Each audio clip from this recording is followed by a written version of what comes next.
So I think that the key thing that Matt had gone through was why did we do the survey? And I think it was to, not determine best practices, but to at least a benchmark, to get an understanding of what's happening and learn more about what companies are doing in this compliance area.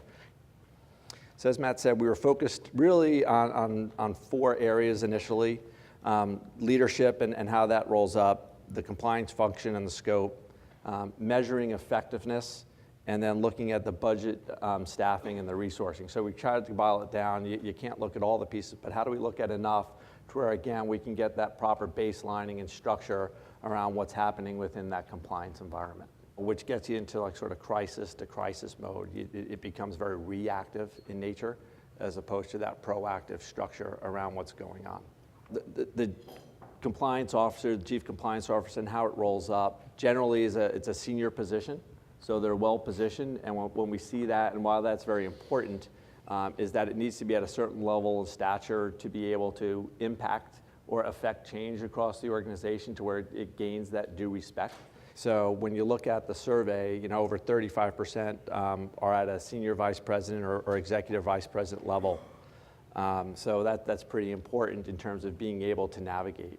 48% of the compliance officers believe high or very high that there's going to be a likelihood of event. When you look at that, I think the key thing is that while the reputational risks were lower, the impact of these events were still very high. So, that's over the next 18 months. So that's a pretty pessimistic perspective in terms of what we think is going to happen.